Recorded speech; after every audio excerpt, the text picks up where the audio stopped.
What about if we take moments about B?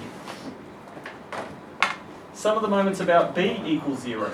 So now we're measuring from B. Well, it's going to look very similar. We're going to say 0 equals A times 8. Is it going clockwise or anti-clockwise? Clockwise. Clockwise. Minus 10 by 4. Right? And we've got a 0. Plus 0. Right? 0 is no useful, so we can ignore that. Okay, so what are we going to get? We're going to get 0 equals 8A minus 40. Right? So again, we're going to say that A equals 40 divided by 8 equals 5. Do you see it's the same thing? Now, the reason why we have to take moments about this or this, the reason why we take moments from A or B is because if we don't take A or B, we're going to have an unknown. Yeah? So what I'm going to show you is, if we took moments over here by C, I'm going to call this here, we'll call it M for midpoint. Okay, sum of the moments about the midpoint equals 0.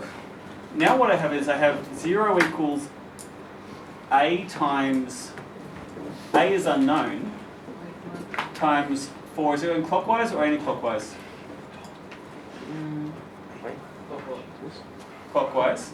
And then I'm going to have plus or minus 10 times 0, which will give me 0, so ignore that. And we're going to have B times 4. Is it clockwise or anti-clockwise relative to M? Clockwise. Okay, so they're both clockwise. Now, that's clockwise. No, this one's anti-clockwise. Anti-clockwise. Yep. Okay. Something. My spidey sense was saying I did something wrong there. Okay. So what we're going to have here is we're going to have 0 equals 4A minus 4B. So I can then say 4A equals 4B, and we knew that. We knew that they were equal, right? We can say A equals B. But if we have two unknowns, we have a problem. We have two unknowns. I could even prove it if I really wanted to. If I wanted to prove it from point C, I could say if we knew our values, if I put in our values again, we could do it one more time. This is going to be the last time I do it because I'm you know, there's only so much value I get out of this. Okay. If we're measuring from point C, some of the moments, I'm not going to use green just because I'm worried it's not going to show up well.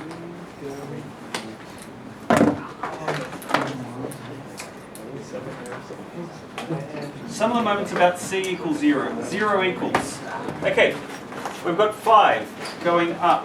What's its distance? Nope. Oh wait. 200. I should write 200 for consistency, but I'm not. I want to keep the numbers easy. That's going to confuse us. So. It's going to confuse you? Okay, if it's going to confuse you, let's use real values. Okay, 200. 200. Okay, so is it going clockwise or anti-clockwise relative to C? Clockwise. Okay. Minus 10. How far away is this distance? 0. Nope. Wait. From here to here? 200. 200. Is it going clockwise or anti-clockwise? Clockwise. So we're going to turn that into positive. Okay. I'm running out of room, so I'm just going to write it underneath. I then have this force here, B, which we've also said is 5. Is it going clockwise or anti-clockwise? Anti-clockwise. So we're going to say minus B, which is 5. And how far away is it? 600. Excellent. So remember, I'm going to write it as 200 plus 400, and then above I'll write 600. Okay, you people who love lots of zeros, let's go. We've got, so 5 times 2 is 10 with 2 zeros. This one's going to be... There should be 5 plus 10. Well, I think that's S. And then minus, what's this, 5 times 6 is 600, 5 times 6 is 30. Right, so we're going to have to say minus 30 with 2 zeros. Okay, oh look at that. It all equals 0. It worked. Wow, 0 equals Yep. 0. Well, the point is we're proving that no matter where you measure from, the sum of the moments are equal 0. The reason why we choose A or B is because we want to eliminate one of those two unknowns. Yeah, that's why we want to do it. I could go through the same process here, but I feel as though we're getting pretty close to the end, and I don't think I'm going to finish it today. So, you see that? The equation that you use at the top left? Yeah? What happens if that doesn't equal 0? What does that have to be 0? What we're doing is by saying that this side equals 0, it allows us to take one of our unknowns and put it on the opposite side. Okay. Yeah, so that's how we get A equals B. Yeah, so that's just saying that it's balanced. So if it was like 1, that means it would be rotating one way. It'll be rotating clockwise. Okay, that'll do. Yeah.